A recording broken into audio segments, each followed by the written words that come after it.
Agradeço quem ler esse relato e espero que gostem. Irei deixar algumas coisas em anonimato, mas são detalhes irrelevantes para a história.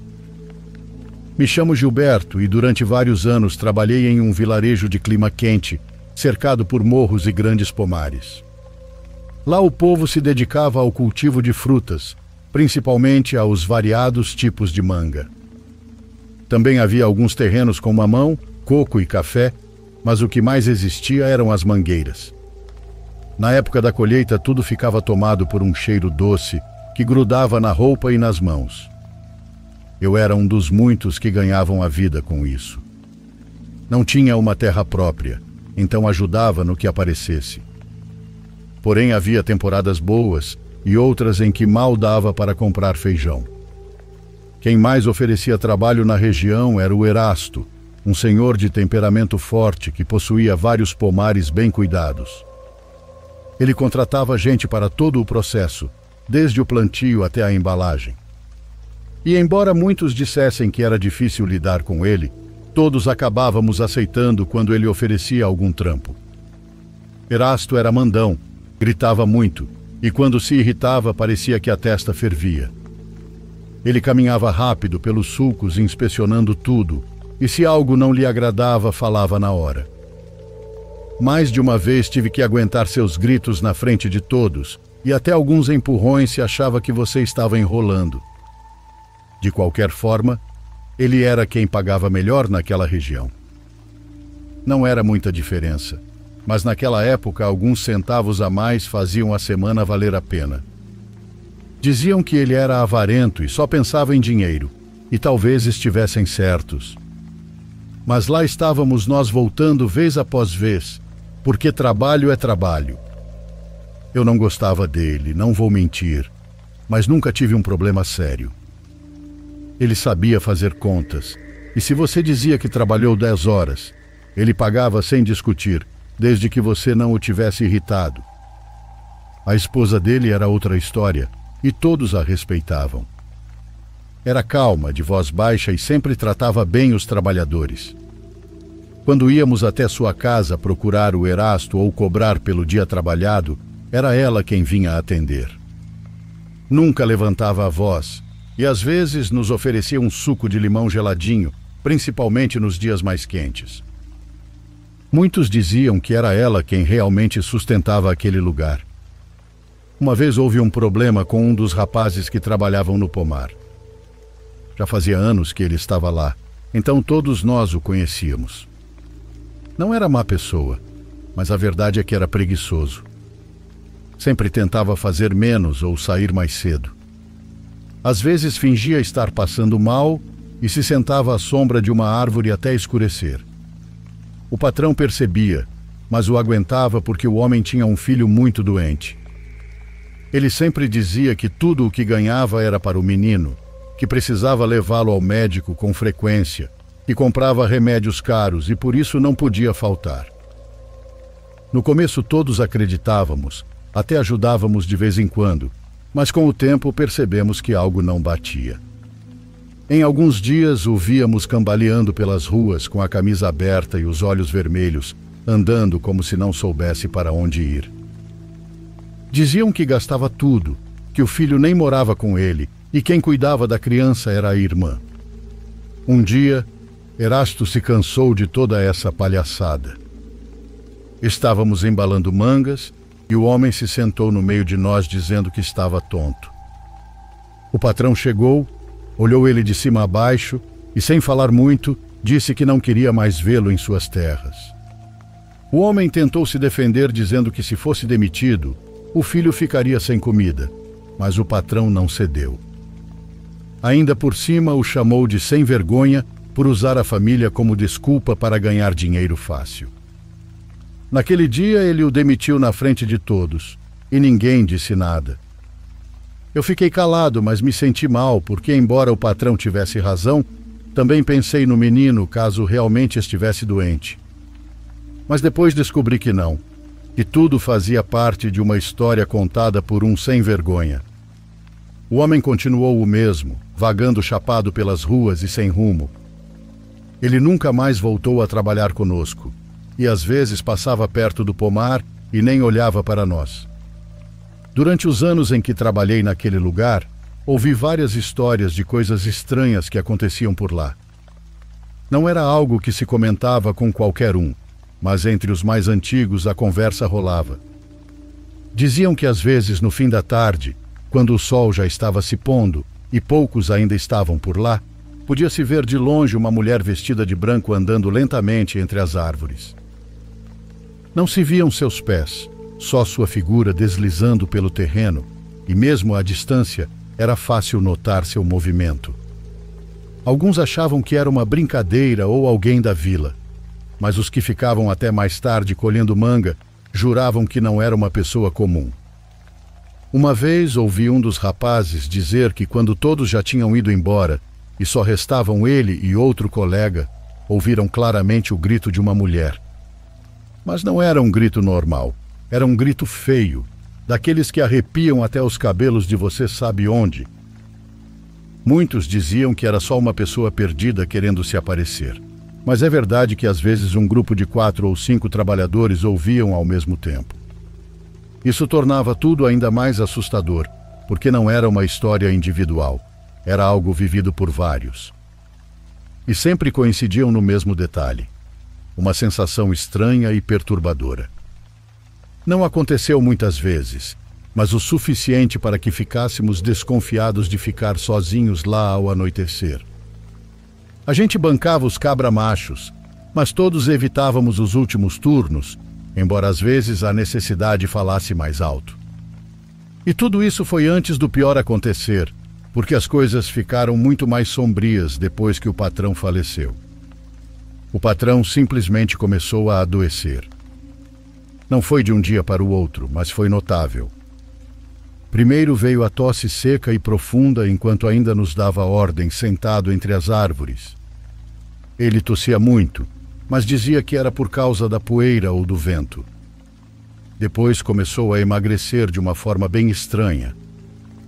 Aos poucos o rosto foi ficando mais marcado, as maçãs do rosto fundas e os olhos apagados. Sua voz já não tinha o mesmo peso. Aquela autoridade que antes impunha estava desaparecendo. Então ele começou a se ausentar. Já não aparecia com frequência para ver como andava o trabalho, nem entrava no meio do serviço para apressar a gente. Às vezes o víamos de longe, parado na entrada do pomar, encostado na sua caminhonete do ano. Com o tempo, começou a mandar o filho mais velho, que já o acompanhava de vez em quando. Era um rapaz de uns 20 anos, alto e sério, mas sem a mesma energia do pai. No início todos o obedecíamos por respeito e costume, mas com o passar das semanas ficava evidente que ele não entendia merda nenhuma. Não inspecionava direito, não calculava os tempos, e embora tentasse se impor, era fácil passá-lo para trás. O rapaz não tinha o peso e a presença do patrão. Em 2 meses, Erasto já estava muito mal. Um dia, depois da jornada, um grupo foi visitá-lo em casa. Não era por obrigação, é que apesar de tudo o patrão sempre dava trabalho. Fui com mais 2 colegas. Chegamos à tarde e sua esposa nos atendeu. Agradeceu com um sorriso triste, daqueles que mal se sustentam. Nos deixou entrar no quarto e lá estava ele, deitado em uma rede. Estava irreconhecível, magro, muito pálido, com os lábios ressecados. O olhar se perdia, como se não entendesse onde estava. Falava pouco, mal nos cumprimentou e depois ficou calado. A esposa contou que tinham ido a vários médicos, feito exames, e nenhum tratamento ajudava. A cada semana piorava, e às vezes acordava gritando, outras vezes não falava uma palavra o dia inteiro.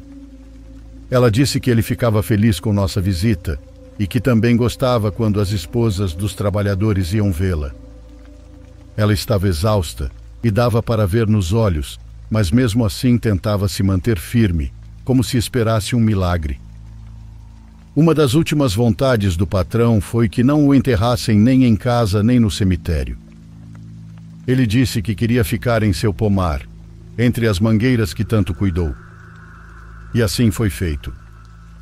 No dia em que faleceu, O levaram até quase o final do terreno, onde o cheiro era mais de terra do que de fruta.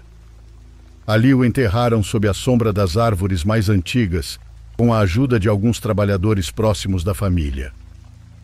Colocaram uma lápide simples e por cima construíram uma espécie de casinha pequena, mas bem feita, com uma mesa de cimento e algumas cadeiras. Parecia um lugar pensado para que sua esposa e filhos fossem visitá-lo. Estava limpo e em ordem, mas ainda assim o lugar transmitia tristeza. Desde que o sepultaram, tudo começou a mudar. O que o patrão havia construído com anos de trabalho foi se apagando aos poucos. Seu filho continuava à frente, mas era evidente que não sabia fazer nada direito por conta da idade.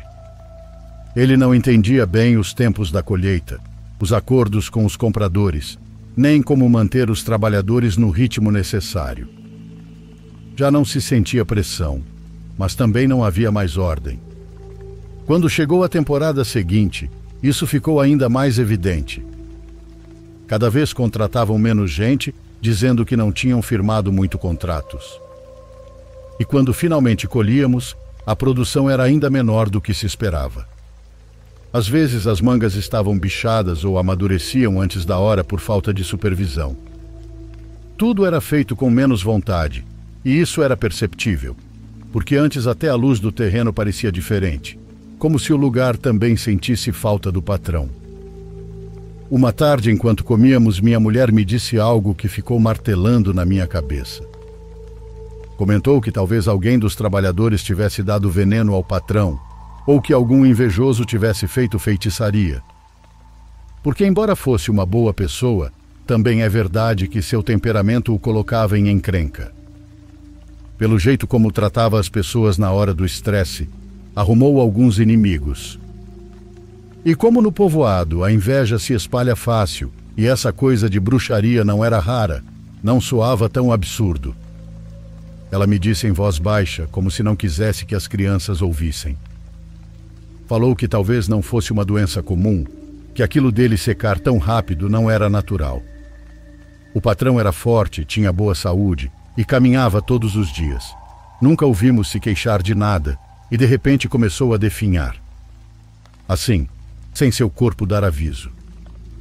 Segundo alguns que estavam perto da esposa dele, ela também percebeu que algo não estava nos trilhos.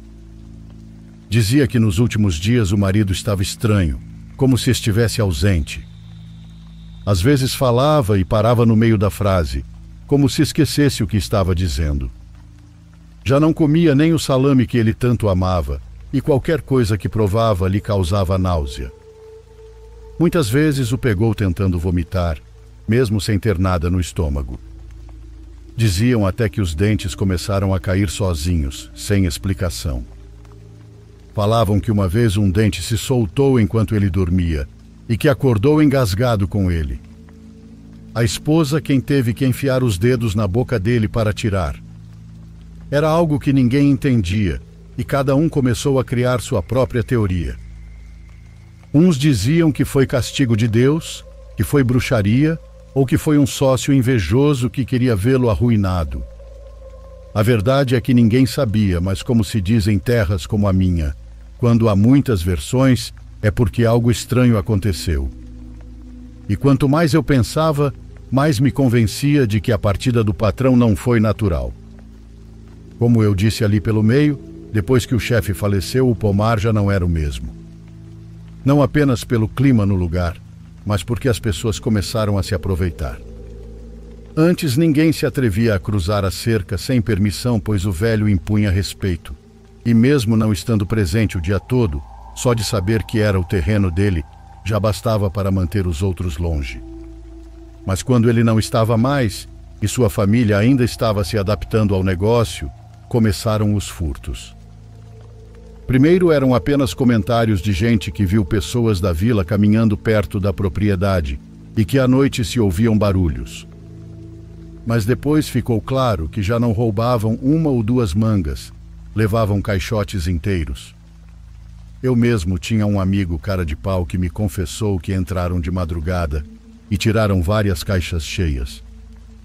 Venderam lá para uma mercearia de outro povoado e no final se saíram bem. Ele me contou como se nada fosse, com um orgulho que me encheu de raiva. Eu não soube o que dizer, mas fiquei calado e com raiva dele. Não apenas porque estava roubando, mas porque era ali que o patrão estava enterrado. O mesmo que lhe deu trabalho e cestas básicas por fora durante anos. O mesmo que, apesar do gênio forte, pagava melhor do que qualquer um por aquela região. Foi chato ver como meu amigo falava como se isso não tivesse importância e como se ele nunca tivesse sido uma boa pessoa conosco. Ele também disse que não havia mais vigilância e que ninguém cuidava do terreno, então era fácil entrar pela parte de trás, onde a cerca já estava solta. E isso era triste porque mesmo que o patrão não estivesse mais vivo, seu túmulo e seu legado merecia respeito. Mas não, nem isso cuidavam. Era como se tudo o que ele havia construído fosse se desfazendo em pedaços, pouco a pouco. Mas numa dessas ocasiões em que alguns homens tentaram entrar de novo para roubar ferramentas dessa vez, algo estranho aconteceu. Eram dois e estavam indo pela parte de trás do pomar, por onde a cerca já estava caída. Iam decididos com sacos e lanternas pequenas para não chamar atenção. Mas quando estavam prestes a cruzar, viram algo que os paralisou. Perto do túmulo, bem ao fundo do terreno, disseram que viram alguém em pé. Primeiro pensaram que fosse alguém vigiando, mas quando focaram melhor, perceberam que não era uma pessoa. O que viram era alto, mais do que o normal. E o mais estranho era o jeito como estava em pé. As mãos pendiam demais, quase até o chão, como se os braços fossem mais longos do que deviam. As costas eram curvadas para a frente, mas a cabeça apontava para cima, como se tivesse o pescoço esticado olhando para o céu. Os dois ficaram parados tentando entender o que era. Não se mexia, não fazia barulho algum, mas sua figura era tão nítida que não havia como pensar que era uma sombra. Era algo firme e presente. Eles não se aproximaram e ficaram observando por alguns minutos. Mas aquilo não reagiu, não olhou e não se moveu, simplesmente estava ali. Por precaução decidiram não cruzar, então deram meia volta sem fazer alarde. Como já quase não havia pessoal, os poucos que restávamos tínhamos que ficar mais tempo para embalar as caixas de manga. Nem sempre era de noite, mas às vezes o sol já estava se pondo quando terminávamos. Uma tarde em particular eu nunca vou esquecer. O céu estava nublado e, embora não fosse tão tarde, já havia pouca luz. Pelo que me lembro, mal dava para distinguir as coisas no fundo do terreno. Lá entre as sombras, a casinha sobre a tumba do patrão aparecia como uma silhueta mais escura que o resto. Foi então que uma coisa me chamou a atenção. Alguém estava sentado sobre o túmulo, ou ao menos parecia. Via-se como um homem magro, mas de ombros largos e bem formado. Parecia ser um dos filhos dele, mas não se movia. Apenas estava ali com as costas retas, como se esperasse. Não dava para ver o rosto. Tudo eram sombras. Perguntei ao homem que estava ao meu lado o que seria aquilo, mas assim que ele olhou, fez uma cara estranha. Não me disse nada, apenas se apressou em arrumar as caixas e colocá-las na caminhonete. Eu o imitei sem perguntar mais nada. O silêncio era pesado e nenhum de nós queria olhar de novo para lá.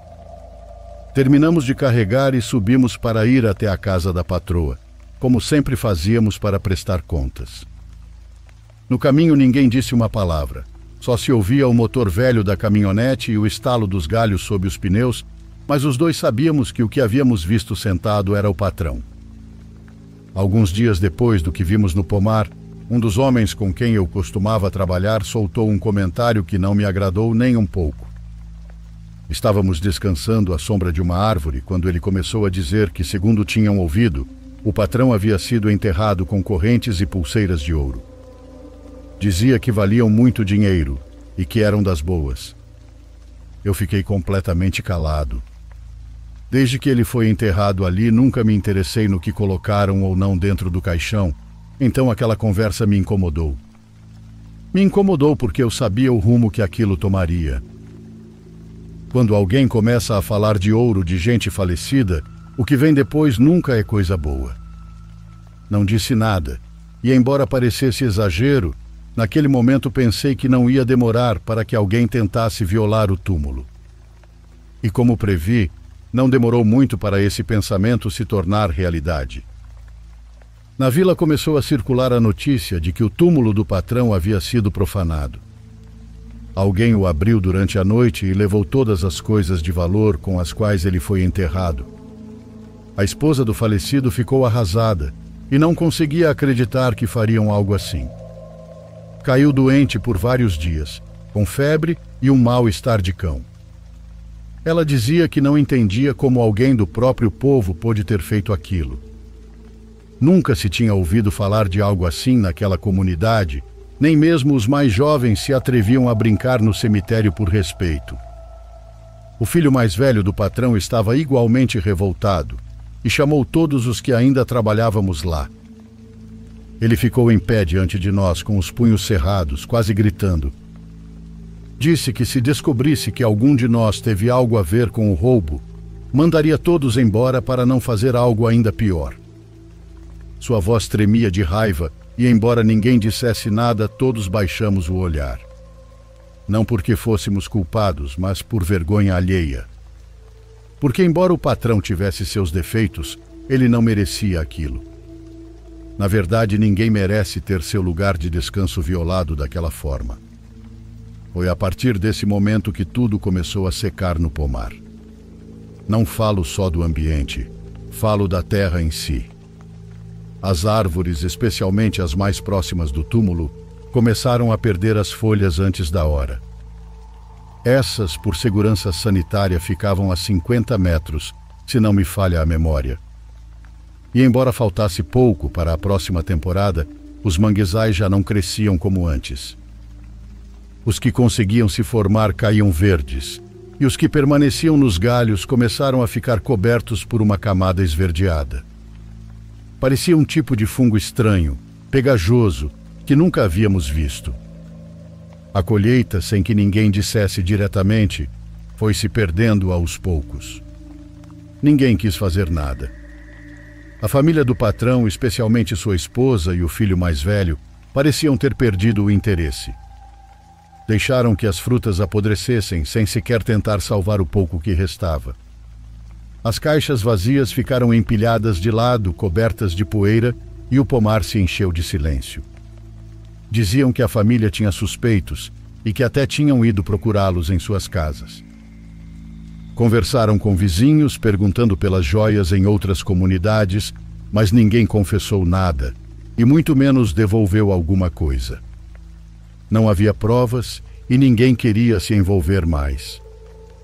Foi muito triste, não só pelo que roubaram, mas por tudo o que aquilo representava. Enquanto isso, o terreno continuava apodrecendo lentamente. Como eu falei desde a partida do chefe, já se dizia que algo andava por aquelas terras. No começo eram apenas boatos entre nós, mas com o tempo essas coisas começaram a ser ouvidas além dali. Já não era só entre os que trabalhavam lá, agora também comentavam as pessoas que passavam por perto.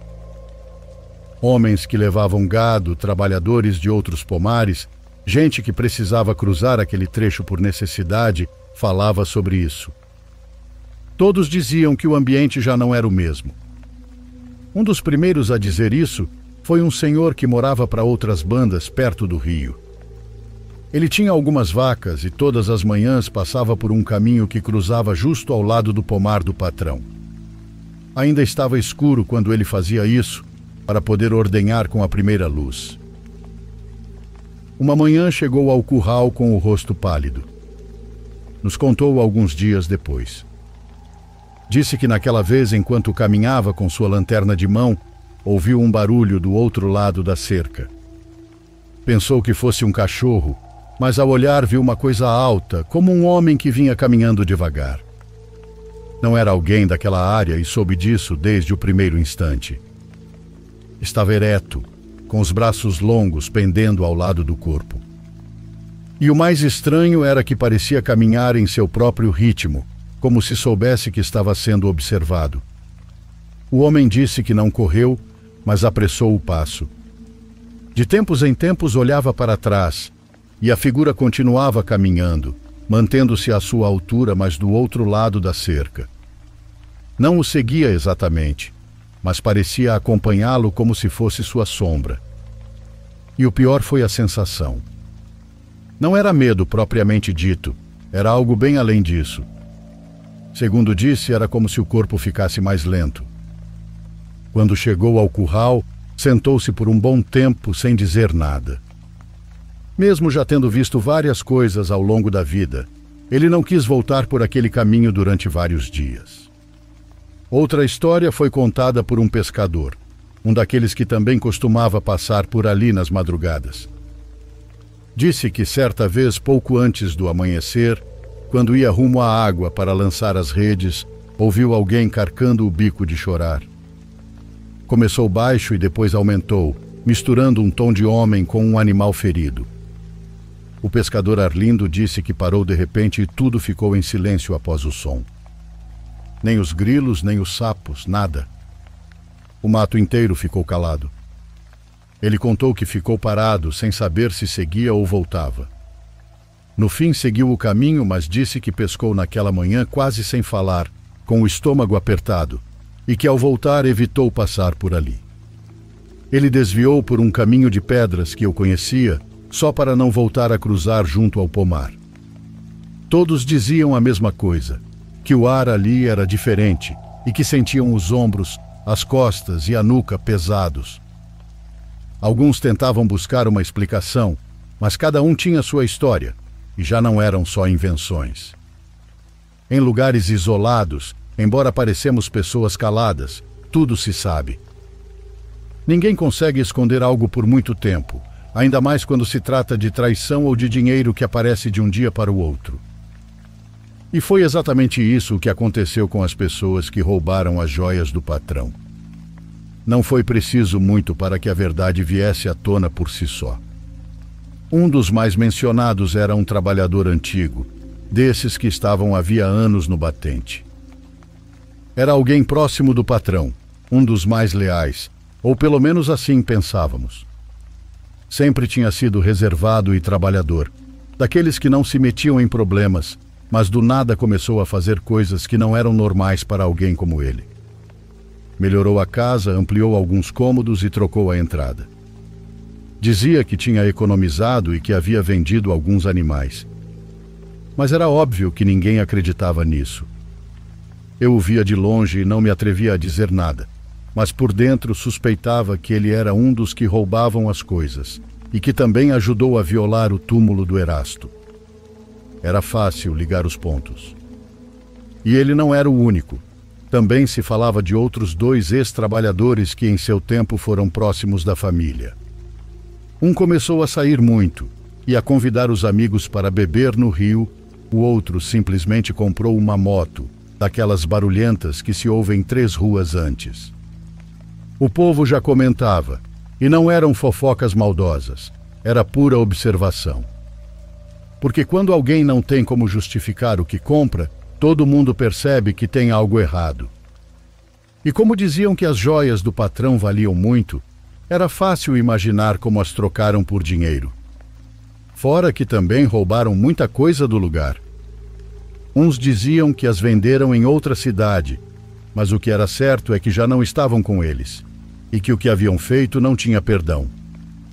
Minha esposa foi quem me disse que as senhoras do mercado estavam escandalizadas e que a mulher do patrão estava mais furiosa do que triste. Não só pelo roubo, mas por saber que quem o fez eram pessoas que ela conhecia e que haviam recebido ajuda e trabalho do marido. E embora aqueles homens continuassem andando pelas ruas como se nada tivesse acontecido, todos os olhavam de forma diferente. Não com medo, mas com desprezo. Porque roubar é uma coisa, mas saquear um morto era algo que jamais se tinha visto.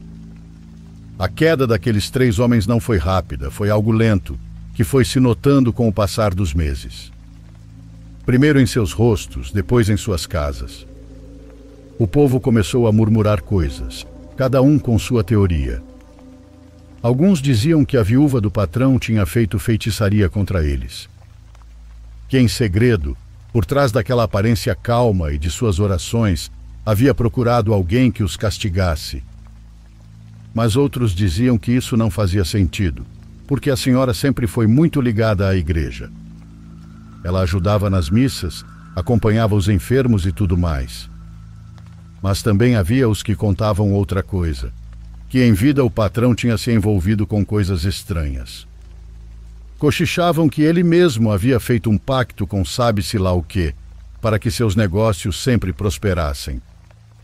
Seja como for, o que aconteceu com aqueles homens virou história. O primeiro foi o que tinha comprado a moto. Diziam que um dia acordou com o dedo indicador dormente e não deu importância.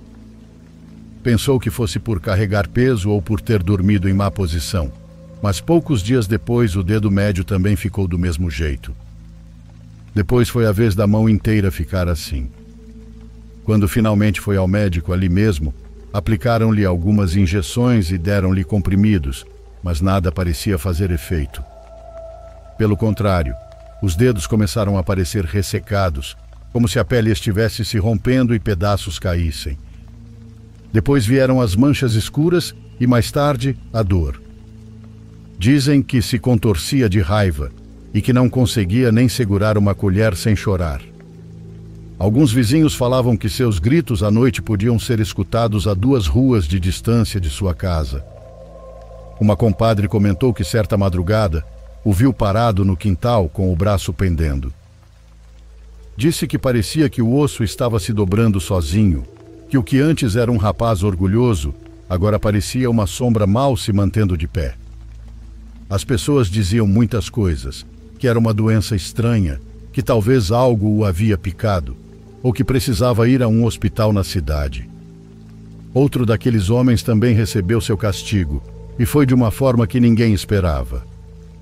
Um dia combinou com alguns amigos de fazer um churrasco como costumavam fazer antes, numa área próxima ao rio, logo no fim dos pomares.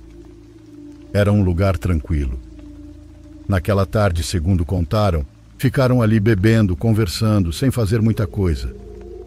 Mas quando começou a escurecer, cada um seguiu seu caminho. Como o homem morava perto, decidiu voltar sozinho de bicicleta. Não era tão tarde, mas o caminho já estava difícil de ver 2 palmos à frente. E ainda mais naquela parte, onde não há luz e os lados são todos iguais, cheios de árvores baixas e cercas velhas. Disse que ia pedalando tranquilo, meio cansado, quando de repente sentiu um empurrão forte, como se alguém tivesse batido com o ombro. Ele voou da bicicleta e caiu no chão com força. Disse que a primeira coisa que sentiu foi o arranhão nos braços e que a calça rasgou com a queda, mas não foi só isso. Ele caiu justo em cima de um trecho de arame que dividia as terras. Sabe, daqueles arames grossos, com farpas enferrujadas que quase ninguém conserta mais. Ele tentou se levantar achando que talvez tivesse ficado tonto por causa do calor, mas foi aí que sentiu algo o empurrando de novo. Ele não via nada, mas jura que o jogou direto contra o arame. As farpas se cravaram na pele dos braços, na lateral do corpo, e a dor foi tão forte que o rapazinho gritava igual uma criança. Tentou sair dali, mas diz que era como se algo o estivesse pressionando contra o tronco que sustentava o arame, querendo deixá-lo preso ali. O homem gritava, pois sentia como se o arame se enterrava ainda mais fundo. Ninguém ouvia o pobre filho de Jurandir. Até que um tempo depois, de repente, sentiu quando a madeira se quebrou. O tronco cedeu por completo e caiu de lado, e foi isso que o salvou. Diz que um dos arames roçou seu rosto e quase perfurou o olho, mas que só deixou um ferimento feio na cara dele. Ele se levantou como pôde, cheio de terra, com as mãos esfoladas e o corpo coberto de sangue. Sem dizer uma palavra, saiu correndo entre os pomares, sem bicicleta, sem nada. Chegou em casa sem ar, e a esposa pensou que ele tivesse sido assaltado, mas ele não quis falar muito. A única coisa que repetia era que algo o havia empurrado, que não viu o que era, mas sentiu com o corpo. Mas o mais aterrorizante não foi o que aconteceu com eles. O pior veio com o terceiro. Com ele não aconteceu nada estranho no começo. Não ficou doente, não sofreu acidentes e não gritava à noite como os outros. Mas digo que foi pior porque foi com a sua família. Tudo começou com seu filho mais novo, um garotinho de no máximo 2 anos, desses que ainda andam cambaleando com as fraldas frouxas. Dizem que numa manhã começou a chorar sem motivo, como se tudo doesse. Não comia, não dormia, e seu corpo começou a esquentar mais do que o normal. Deram-lhe remédio, o levaram ao posto de saúde, mas nada funcionava. A cada dia piorava. O internaram e os médicos não entendiam bem o que ele tinha. Apenas diziam que seu corpo não estava respondendo. Enquanto isso, a filha mais velha, que já ia para a escola, também começou a mudar. Primeiro começou a falar menos e desmaiava na sala de aula sem aviso, e como era perigoso que se machucasse, decidiram deixá-la em casa. A levavam a um pediatra na cidade, mas o progresso era quase nulo. O pai dizia que às vezes a encontrava dormindo no chão, sem ter comido nada o dia todo, como se o corpo estivesse desistindo aos poucos e sem motivo claro. O menino foi entubado e passou 2 meses na UTI, 2 meses em que a mãe dormia no hospital e o pai já não saía de casa. Ninguém dizia nada, mas todos nós sabíamos que aquilo não era normal. Uma coisa era uma doença, outra era 2 filhos saudáveis caírem assim do dia para a noite. Era como se a casa inteira estivesse amaldiçoada, como se o castigo não tivesse sido direto, mas sim no ponto onde mais doía. E então aconteceu o inevitável. Numa manhã, a notícia de que o menino mais novo não resistiu caiu sobre nós. Isso aconteceu bem após a visita do padre. A mãe não conseguia nem falar, e o pai, aquele mesmo homem que participou do roubo, não saiu de casa por dias. O enterro foi ali mesmo no cemitério, sem missa grande nem palavras longas, apenas algumas orações e a terra caindo sobre o caixão. Ninguém se atreveu a dizer em voz alta, mas todos pensavam o mesmo. Aquilo não foi normal. Com o tempo, o povo começou a apontar o dedo para a esposa do patrão, então já não a olhavam com o mesmo respeito de antes. Alguns começaram a dizer que ela era bruxa, que talvez tivesse invocado algo para castigar quem mexeu no descanso do marido dela. Outros diziam que não, que tudo aquilo era castigo divino, que o que aconteceu com aqueles 3 homens foi justiça de Deus. Mas a verdade é que ninguém sabia ao certo o que pensar, porque o que aconteceu foi muito estranho e muito difícil de explicar. A viúva nunca falou sobre o assunto, nunca disse se sabia quem tinha feito aquilo ou se suspeitava de alguém. Também não reclamou, apenas parou de sair e depois de um tempo foi embora, levando consigo o filho mais velho. Sim, o mesmo que tentou manter o legado do pai funcionando, mas falhou miseravelmente. Diziam que ele queria recomeçar na cidade, que tinha conhecidos por lá e queria deixar tudo aquilo para trás. Ninguém se despediu deles, mas também ninguém os maltratou. Mesmo não morando mais lá, sempre mandam dinheiro para que a mantenham a sepultura limpa e bem preservada. Toda semana sem falta, alguém vai e troca as flores. A senhora que cuida disso conta que faz com respeito, mas também diz que a energia ali continua pesada, que mesmo com o passar dos anos, toda vez que se aproxima, sente o ar ficando frio. Por isso nunca vai sozinha, e sempre leva seu filho que fica parado por perto, enquanto ela limpa e arruma tudo rapidamente. Às vezes ela diz que sente como se estivesse sendo observada do meio das árvores, mas que já se acostumou e não se descuida. Ela termina o trabalho, reza baixinho e vai embora sem olhar para trás. O pomar ficou abandonado e ninguém quis assumir a responsabilidade. Os galhos secos se entrelaçam e as árvores mal se sustentam. Há quem diga que à noite, se alguém passa pelo caminho velho, pode ouvir gritos curtos. Não como um choro, mas como se alguém estivesse chamando. Às vezes também se vê uma silhueta alta com os braços longos, mas quando você olha de novo, não está mais lá. Todos sabem que há algo que continua vagando por aquelas terras, algo que ainda cuida do que foi seu.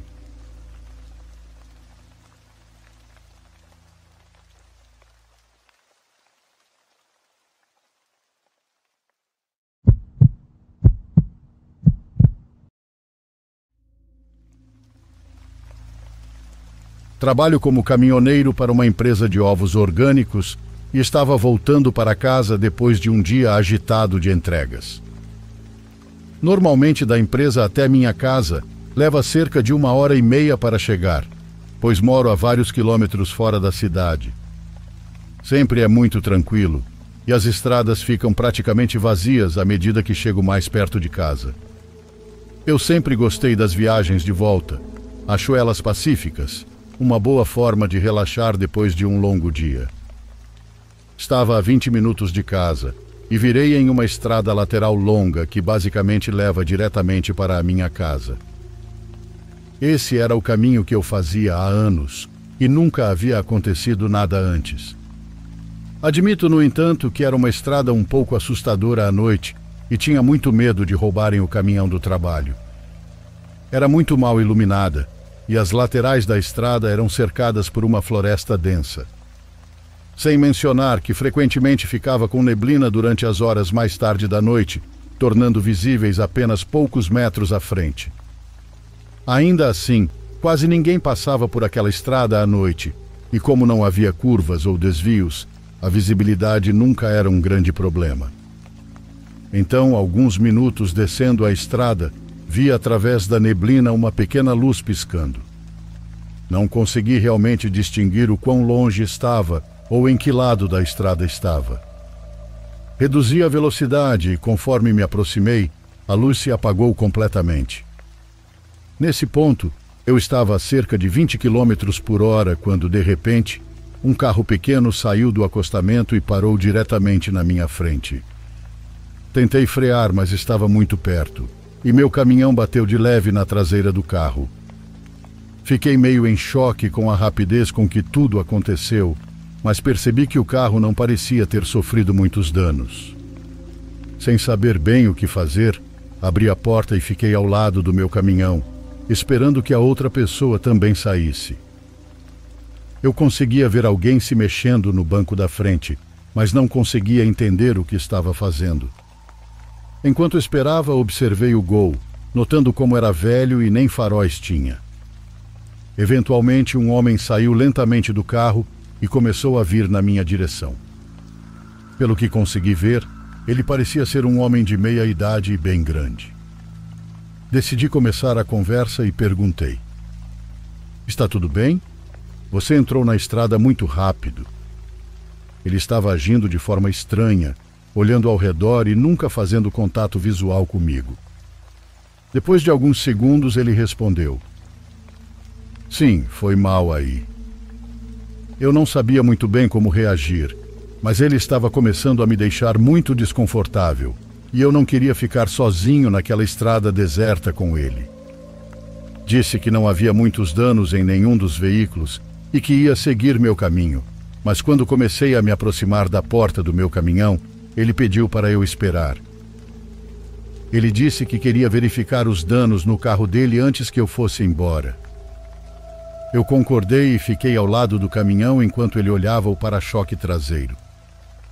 Mas então ele começou a andar em volta do carro, fingindo procurar por danos, o que era muito estranho, já que eu só havia encostado na traseira. Enquanto ele chegava ao lado do passageiro, vi uma figura grande se levantar do banco de trás e começar a se mover em direção à porta. Imediatamente entrei no caminhão e travei as portas enquanto um homem saía da porta traseira. Os dois começaram a acenar para mim, dizendo para eu parar. Eu estava em pânico neste ponto. Engatei a marcha e passei por eles, seguindo pela estrada. Olhando pelo retrovisor, vi os faróis dianteiros se acenderem através da neblina. Os faróis ficaram visíveis por cerca de 30 segundos, mas eventualmente desapareceram. Parei em um posto de gasolina a cerca de 10 minutos da minha casa e esperei lá para garantir que eles não me seguissem. Bom, o carro nunca passou. Depois de esperar 15 minutos, segui para casa. Decidi não chamar a polícia na hora, pois não tinha certeza se estava exagerando ou não. Ainda não sei o que aquelas pessoas realmente queriam, mas quanto mais penso nisso, mais tudo naquela situação parece errado. Não sei qual era o plano deles, mas parte de mim sente que algo muito perigoso estava prestes a acontecer se eu não tivesse saído dali a tempo.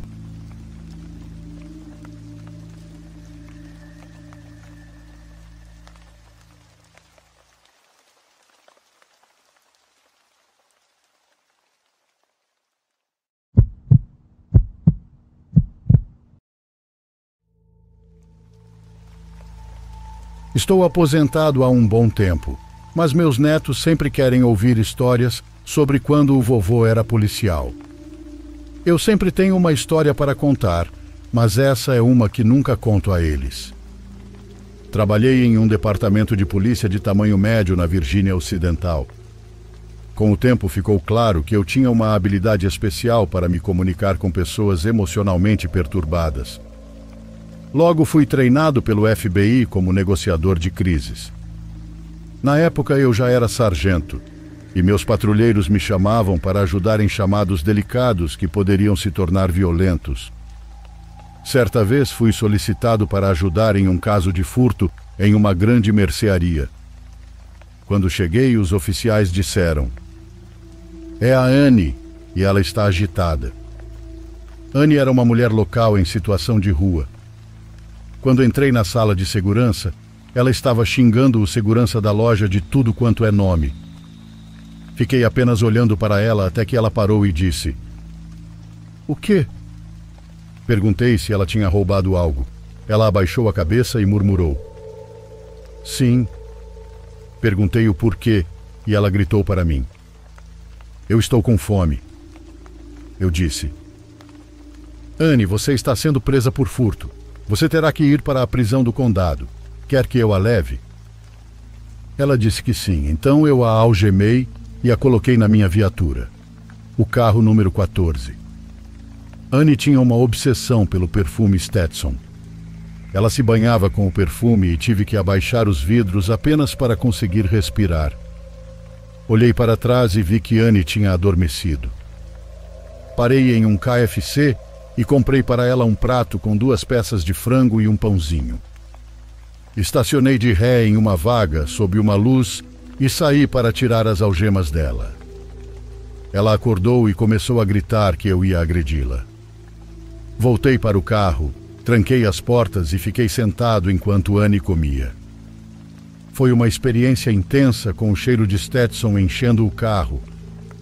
Eu a levei para a prisão do condado para aguardar o magistrado da noite. Os policiais da prisão apenas disseram "obrigado" enquanto cobriam o nariz com seus lenços, pois ninguém aguentava o cheiro que vinha dela. O tempo passou e Annie continuou sendo presa. Ela pedia por mim pelo nome, então eu a levava para a prisão e passava pelo KFC. Logo fui promovido a tenente e me tornei comandante de turno. Meu carro número 14 foi reciclado para a frota de patrulha e recebi um carro descaracterizado. Uma noite, um chamado sobre um acidente fatal envolvendo um pedestre chegou. Quando cheguei à cena, percebi que a pedestre morta era Annie. Ela havia roubado alguns pacotes de mostarda de um restaurante de fast food. Saiu correndo pela porta para o trânsito e foi atropelada. Lembro-me de murmurar: "O sofrimento acabou." Voltei para meu carro e dirigi de volta para a delegacia. Mais tarde, naquela noite, estava aprovando relatórios quando a central me chamou, dizendo que havia um problema no nosso estacionamento cercado de veículos da polícia. Um jovem oficial que voltava para a prisão do condado tinha visto alguém sentado no banco traseiro do carro número 14. Fui chamado por um dos policiais que foi verificar. "Tenente, é melhor o senhor vir aqui." Fui até o estacionamento e os vi parados ao lado do número 14. As portas estavam destrancadas e abertas. Quando me aproximei, um policial mais velho disse: "Verifique o banco de trás, tenente." Inclinei-me e imediatamente senti o cheiro do perfume Stetson. Dei um passo para trás e apenas fiquei parado ali. Olhei para os policiais mais velhos, que apenas disseram: "É isso aí." Eu suponho que o odor poderia ter ficado desde a última vez que Annie esteve no carro, mas antes que todos cheguem a essa conclusão, você deve saber que eu havia estacionado aquela viatura há 6 meses. Realmente não tenho uma resposta para isso. Acabou se tornando uma espécie de lenda que os instrutores contavam aos novatos durante o turno da madrugada. Embora eu esteja aposentado há mais de 10 anos, nunca esquecerei daquela noite. Foi a Annie? Eu sinceramente não sei.